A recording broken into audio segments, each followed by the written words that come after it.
The text came at 4:47 p.m. on November 3rd, exactly 3 weeks before Thanksgiving.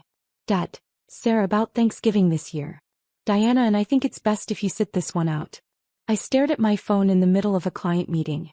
My senior associate, Marcus, noticed my expression and quietly took over the presentation. I stepped out into the hallway of our firm's headquarters, the glass walls offering a panoramic view of downtown Seattle. What do you mean sit it out? Dad, Diana is bringing some important colleagues from her firm. She's up for senior partner. It's a big deal. You know how these things are. I did know.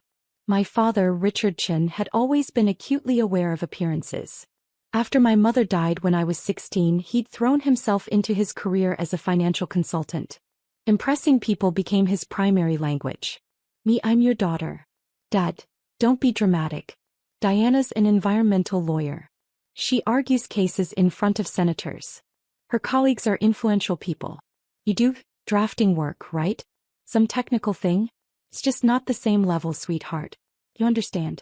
I didn't respond immediately. I stood there, 34 years old, looking out at the Seattle skyline where 3 buildings bore my architectural signature. The newest one, the Cascade Tower, had been featured in Architectural Digest 2 months ago. I understand perfectly. Daggett. We'll do something after the holidays. Just us. I promise. He'd been promising just us time for 3 years, since he started dating Diana Fitzgerald. None of those promises had materialized. I returned to the conference room where Marcus had smoothly transitioned to discussing sustainable materials integration. Our client, the CEO of Pacific Environmental Solutions, nodded enthusiastically. She didn't know that I'd designed her company's headquarters 2 years ago under our firm's name, Morris & Associates. Most people didn't know. I preferred it that way. Ms. Chen, the CEO said when I rejoined them, Marcus was just explaining your innovative approach to green building standards. I have to ask, is it true you have an AIA Gold Medal? Yes, I said simply. 2019. The American Institute of Architects Gold Medal. The highest honor in American architecture. At 31, I'd been the youngest recipient in 40 years. The award sat in my apartment, not in my office. Accolades made me uncomfortable. Marcus grinned. He was one of the few people who understood my pathological humility. She's also been nominated for the Pritzker Prize twice, but she won't tell you that. The Pritzker Prize? The CEO's eyes widened. That's like the Nobel Prize of Architecture. I didn't win, I said quickly. The nomination doesn't mean much. Marcus laughed. She designed the Seattle Climate Research Center that won the AIA Institute Honor Award. The Vancouver Sustainability Tower. The Portland Green Corridor Complex. But sure, Sarah, you just do drafting work. I'd used those exact words before. My father had asked me once years ago what I did all day. Drafting, I'd said, because explaining sustainable architectural design to someone who wasn't interested felt exhausting. He'd nodded, satisfied with the answer, and never asked again. That evening I sat in my apartment, a modest 2-bedroom in Capitol Hill that I'd owned for 6 years, and thought about Thanksgiving. My father didn't know that Morris & Associates was the premier sustainable architecture firm in the Pacific Northwest. He didn't know that I was a principal, not just an employee. He didn't know that I'd been featured in Architectural Record, that I'd given a keynote address at the International Green Building Conference in Geneva, or that I consulted for the UN on sustainable urban development. He'd never asked. My phone buzzed. Dad. Diana wanted me to mention, please don't tell people at your work about Thanksgiving. She doesn't want any awkwardness if it somehow gets back to her colleagues. You know how office gossip spreads. I set the phone down without responding. The next 3 weeks passed in their usual controlled chaos. I had 4 major projects in development: a corporate headquarters in San Francisco, a mixed-use development in Portland, a university research facility in Vancouver, and the project I cared about most, a low-income housing complex in Seattle's Central District that would set new standards for affordable, sustainable living. On November 15th, I attended a construction milestone meeting for a project that would become relevant very soon. The Fitzgerald Environmental Law Partners building. I didn't make the connection immediately. Fitzgerald isn't an uncommon name. The project had been in development for 2 years, long before my father started dating Diana. Our firm had won the contract through a competitive bidding process, selected for our expertise in LEED Platinum certification and net zero energy buildings. The building was a statement piece. 7 stories of cross-laminated timber floor-to-ceiling windows optimized for natural light, a living wall facade, rooftop solar panels integrated into the design so seamlessly they looked intentional rather than practical. The budget was $47 million. Every detail had been scrutinized, approved, and executed to perfection. Marcus and I met with the construction manager, the environmental systems engineer, and representatives from Fitzgerald Environmental Law Partners.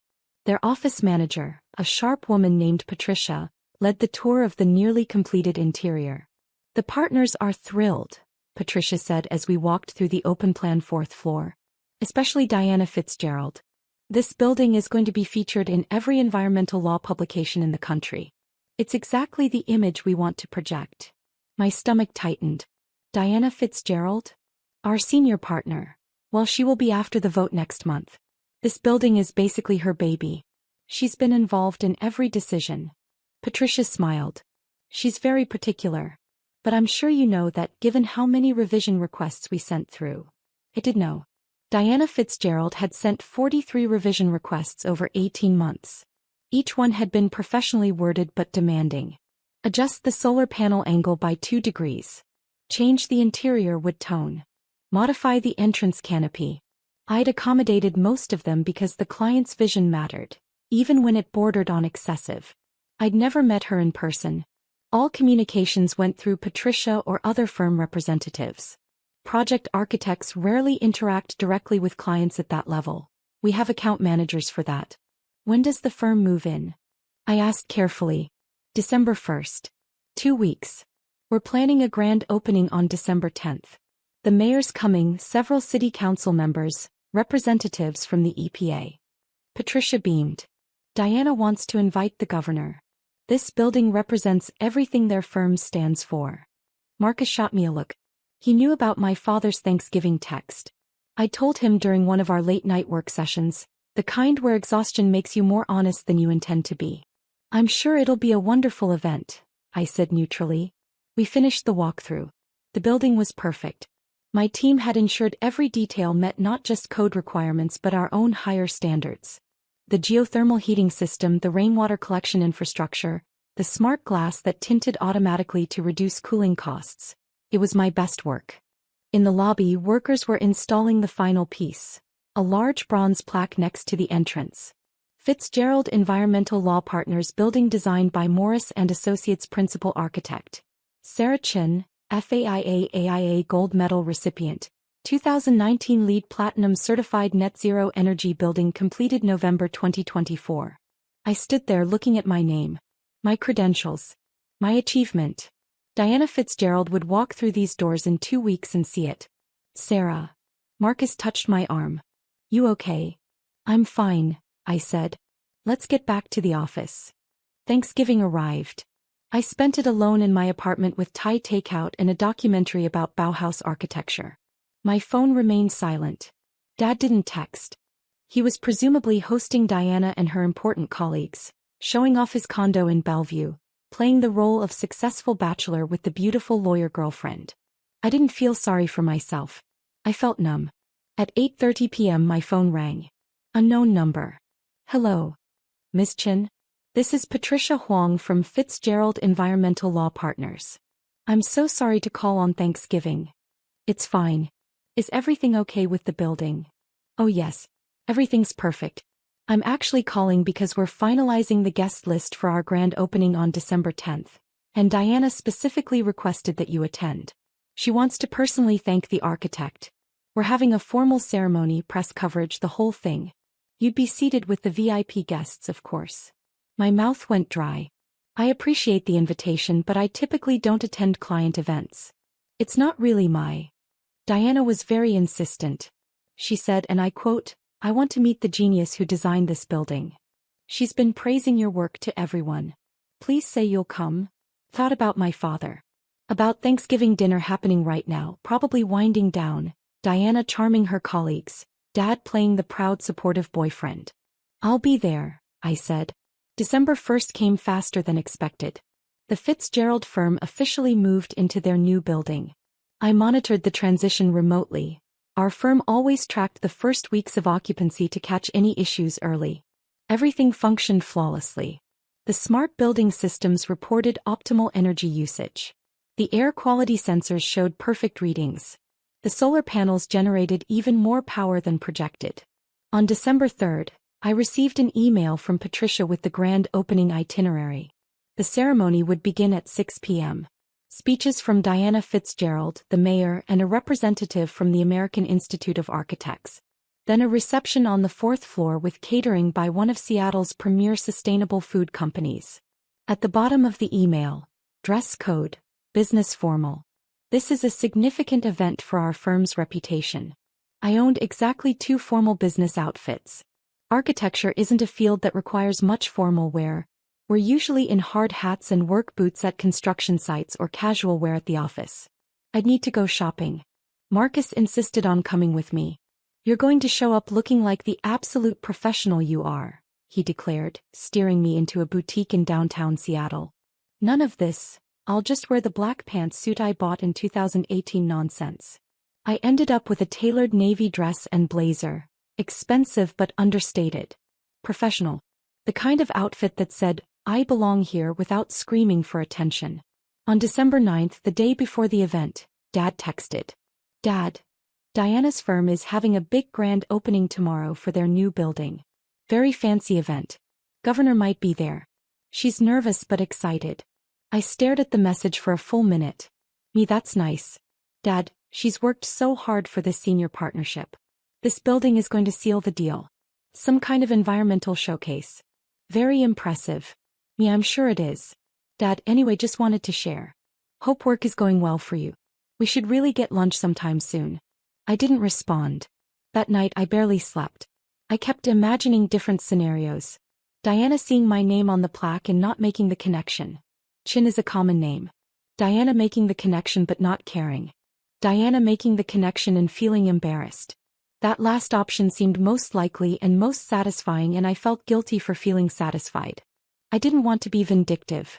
I just wanted to be seen. December 10th arrived cold and clear.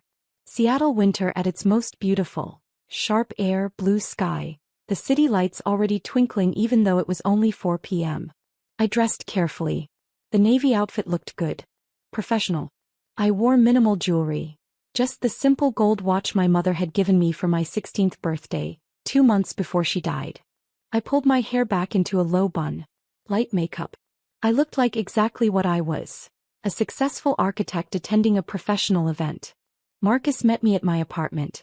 He'd insisted on coming as my +1, even though the invitation was for me alone. Moral support, he'd said. And I want to see the look on this woman's face. We arrived at 5:45 p.m. The building looked stunning in the evening light. The facade illuminated by carefully designed external lighting that highlighted the timber construction and living wall. A red carpet led to the entrance where 2 young associates from the Fitzgerald firm checked names against a guest list. Sarah Chin, I said. The associate's eyes widened. Miss Chin? Yes, of course. You're seated at the head table. Please come in. Diana has been asking about you all day. The lobby was transformed. The harsh construction lighting had been replaced with warm ambient light. The polished concrete floors gleamed. White-clothed cocktail tables dotted the space, already filling with guests in formal attire. I recognized the mayor talking with a city council member. Several faces from the Seattle architecture community. Press photographers moving through the crowd. And there, near the center of the lobby, stood my father and Diana Fitzgerald. Diana was tall, mid-40s, with perfectly highlighted blonde hair and the kind of polished appearance that came from years of courtroom presentations. She wore a deep green dress that probably cost more than my entire outfit. She laughed at something the mayor said, touching his arm lightly, the perfect political gesture. My father stood beside her, beaming. He wore a suit I'd never seen before. Expensive, perfectly tailored. He looked proud. Happy. He hadn't seen me yet. Marcus touched my elbow. You want to get a drink first? Yeah. We moved to the bar set up along the side wall. I ordered a gin and tonic, though I had no intention of drinking much. I needed to stay sharp. Sarah Chin. I turned. A woman in her 50s approached, smiling warmly.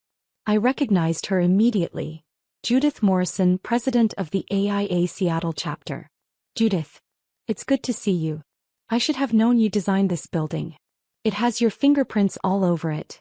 The integration of function and beauty, the absolute commitment to sustainability without sacrificing aesthetics. She gestured around the lobby.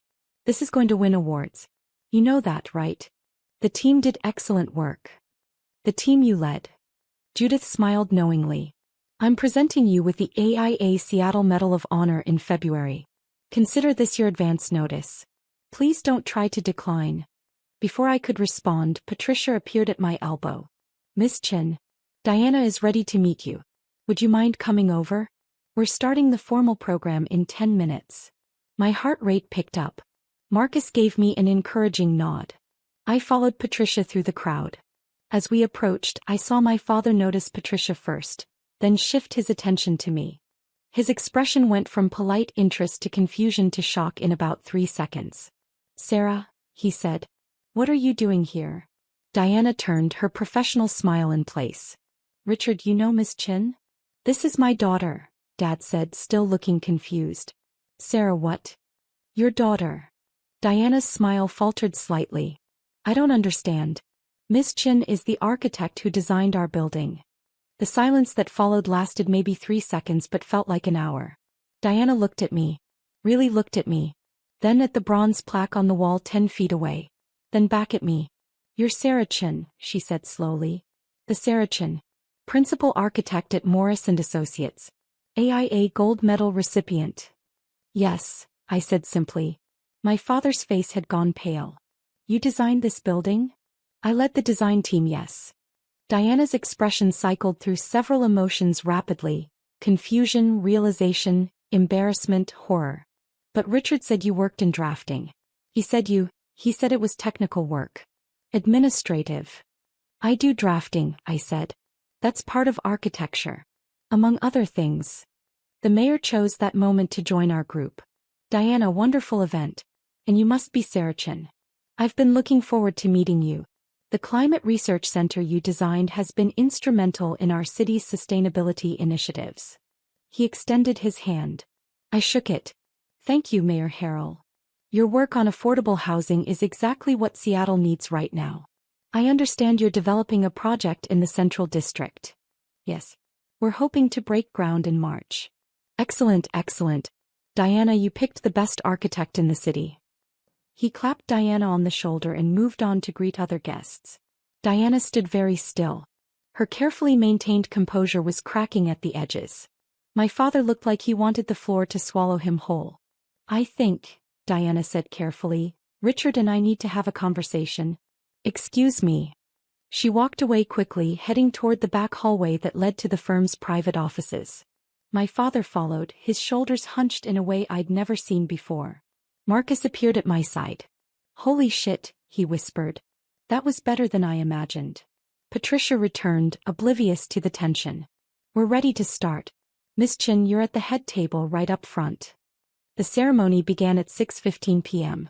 I sat at a table near the podium with Judith Morrison, 2 city council members, the AIA representative and the construction company CEO. My father and Diana were nowhere to be seen. Patricia gave opening remarks, thanking everyone for coming. Then Diana was supposed to speak, but Patricia had to improvise. Diana has been temporarily detained with an urgent matter. While we wait, I'd like to invite our architect, Sarah Chin, to say a few words about the building. This wasn't planned. I hadn't prepared anything. But I stood and walked to the podium anyway. 200 faces looked at me expectantly. Press cameras focused in my direction. Thank you all for coming tonight, I began. My voice came out steady. This building represents 2 years of collaboration between Morris & Associates, Fitzgerald Environmental Law Partners, the construction team at Patterson Construction, and dozens of engineers, consultants, and craftspeople. Our goal was to create a space that embodied environmental law in its very structure. A building that doesn't just house environmental advocates but demonstrates environmental stewardship in every material choice, every system, every design decision. I talked about the cross-laminated timber that sequestered carbon rather than releasing it. The geothermal system that eliminated fossil fuel heating. The rainwater collection that reduced municipal water demand by 70%. The solar panels that generated 105% of the building's energy needs. I didn't talk about the 43 revision requests. I didn't mention that I'd never met Diana before tonight. I kept it professional, focused on the work. When I finished, the applause was genuine and warm. I returned to my seat. 5 minutes later, Diana emerged from the back hallway.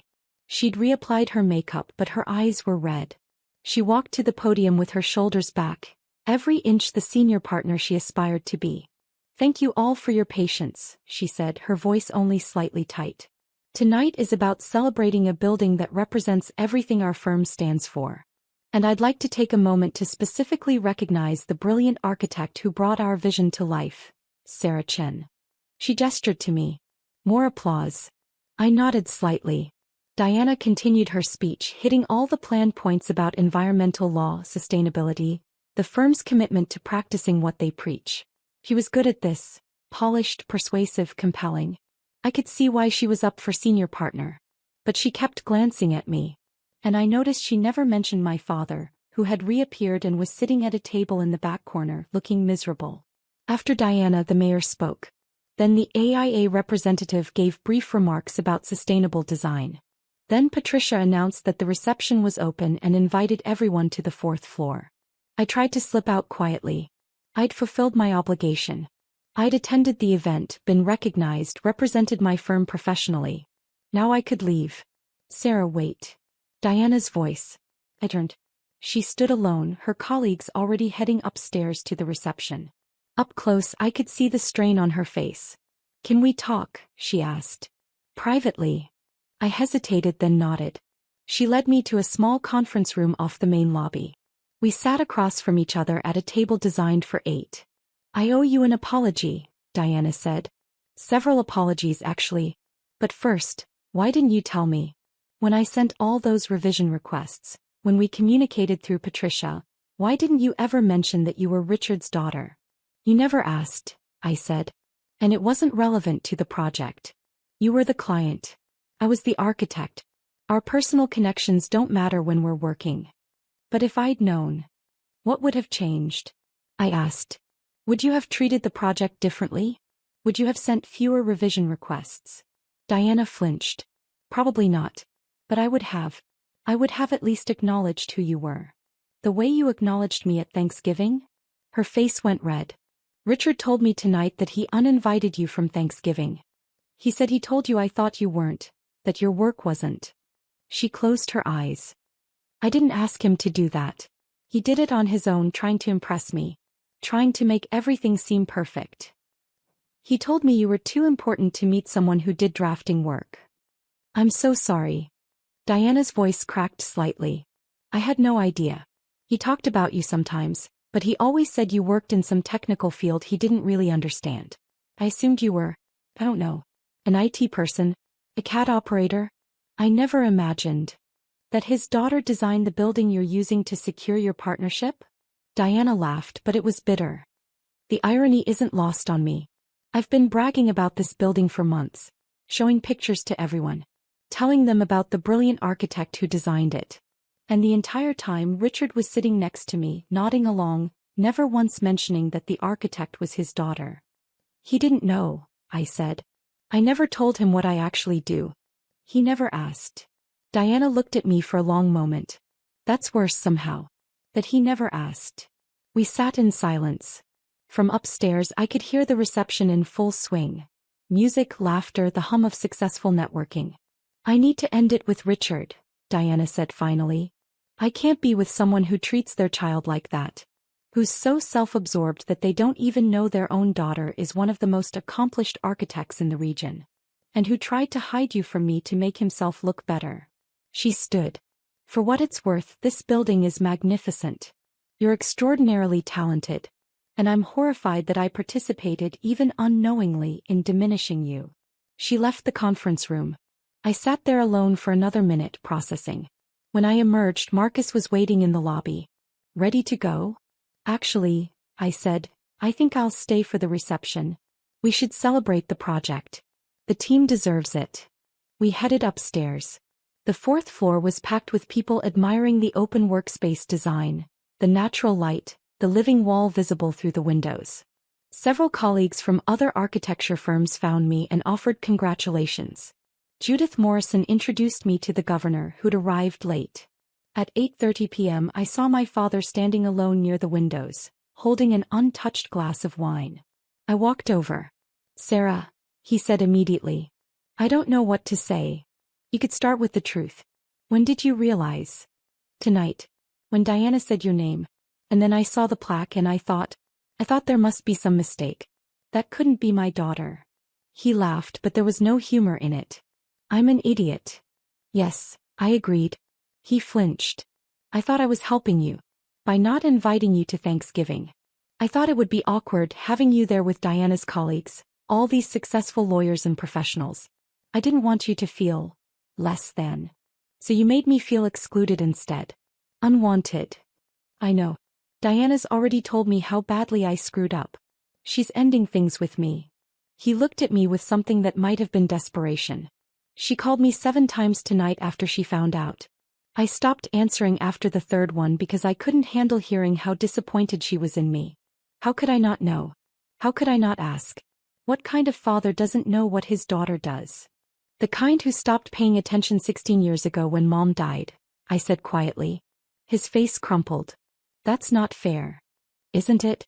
When was the last time you asked me about my work? My life? Anything beyond surface-level pleasantries?" I don't know.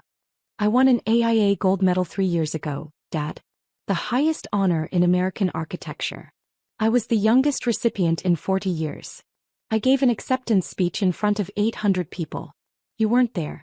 You didn't even know about it. You didn't invite me. I sent you an invitation. You said you were busy with a client conference in Phoenix. You said you'd take me to dinner to celebrate when you got back. We never went to dinner." He stood there silent because there was nothing he could say to that. "I designed 3 of the buildings you can see from your condo in Bellevue," I continued. "I've been featured in Architectural Digest, Architectural Record, Dwell magazine. I consult for the United Nations. I have a waiting list of clients 2 years long. And you thought I did drafting." "I'm sorry," he whispered. "I know you are. But sorry doesn't fix 16 years of not seeing me." I walked away. Marcus met me near the elevator. "You okay?" he asked. "Yeah," I said. "I really am." The story broke in the Seattle Architecture Press the next day. Not about my father. That was private. But about the Fitzgerald Building, the young female architect, the innovative sustainable design. The Seattle Times ran a feature. The architecture blogs picked it up. By the end of the week, I'd received interview requests from 6 national publications. Diana Fitzgerald sent me a formal email thanking me for my work and requesting permission to use images of the building in the firm's marketing materials. She included a personal note at the bottom. "I ended things with Richard. He needs to figure out how to be a better father before he tries to be anyone's partner. I hope someday you can forgive him. More importantly, I hope you continue to create buildings that make the world better. You're exceptional." My father called me 4 times in the following week. I didn't answer. On the 5th call I did. "Sarah," he said. "I've been doing a lot of thinking." "Good. I want to start over. Not erase what happened, I know I can't do that. But start building something new. If you'll let me." "What does that look like?" I asked. "I don't know yet. Maybe you could tell me about your work. Really tell me. I could come to your office, see your projects, meet your colleagues. I could learn who you actually are instead of who I assumed you were." "That's going to take time, Dad." "I know. I have time. However long you need." We talked for another 20 minutes. It was awkward, halting, filled with long pauses. But it was a start. 3 weeks later he came to my office. Marcus gave him a comprehensive tour while I was at a site visit. When I returned, Dad was sitting in our conference room looking at the wall where we displayed images of completed projects. "You built all of these?" he asked. "Led the teams that built them, yes." He walked closer to the images. The Climate Research Center. The Vancouver Sustainability Tower. The Fitzgerald Building. The Affordable Housing Project renderings. "Your mother would be so proud," he said, his voice thick. "I know," I said. "I wish she could see them." She always said you saw the world differently than everyone else. That you could look at empty space and see possibility. He turned to me. I should have paid attention. I should have looked. You're looking now. It wasn't forgiveness. Not yet. But it was something. 6 months later, I attended the AIA National Convention in Washington, D.C. The Fitzgerald Building won the Cote Top 10 Award for Sustainable Design. I accepted the award on stage in front of 3,000 architects from around the world. My father was in the audience. I'd sent him an invitation and this time he came. After the ceremony, he found me in the crowd. "I'm proud of you," he said. "I should have said that years ago. I'm saying it now." "Thank you," I said. Diana was right to end things with me. I wasn't worthy of her. And I wasn't worthy of being your father. He paused. "I'm trying to be better. I'm trying to be someone who deserves to be in your life." "You're my father," I said. "You're already in my life. The question is what kind of relationship we build from here. I'll take whatever you're willing to give me." We had lunch the next day. And the week after that. And slowly, carefully we started building something new. Not the relationship we'd had before Mom died. That was gone and we both knew it. But something different. Something based on seeing each other clearly. He started reading about architecture. He asked questions about my projects. He came to the groundbreaking ceremony for the affordable housing complex. He met Marcus and the rest of my team. He learned the language of my world because he wanted to understand it, not because he had to impress anyone. It was hard work. Some days I was still angry. Some days he said the wrong thing. But we kept showing up. A year after the Fitzgerald Building grand opening, Diana reached out. She'd made senior partner. She wanted to commission Morris and Associates for an expansion project. A second building to house the firm's growing environmental justice division. "I'd like you to lead the design," she wrote. "If you're comfortable working with me again." I was. The expansion project was even more ambitious than the first building. And this time when we met to discuss the vision, she asked about my family, about my father, about whether things had gotten better. "They're better," I said. "Different but better." "Good. He didn't deserve you, but maybe he'll grow into someone who does." The second building broke ground in spring. My father attended the ceremony. He stood with Marcus and my team watching the excavators begin their work and he looked proud. That Thanksgiving, the first Thanksgiving after the Fitzgerald Building opened, Dad called me in early October. "I'm hosting Thanksgiving this year," he said. "Just us. I'm cooking. And I'm probably going to ruin the turkey, but I'm trying. Will you come?" "What about Diana?" I asked. "She moved to Portland. Took a position with a firm there. We're friendly but we're not together. This is about us, Sarah. You and me." I thought about it for a long time. "Okay," I said finally. "I'll come." Thanksgiving came. He did ruin the turkey, it was dry as dust. But the mashed potatoes were good, and the pie was from a bakery neither of us had the skill to attempt. We sat at his dining table, the Bellevue skyline visible through the windows, and we talked. Really talked. He asked about my current projects.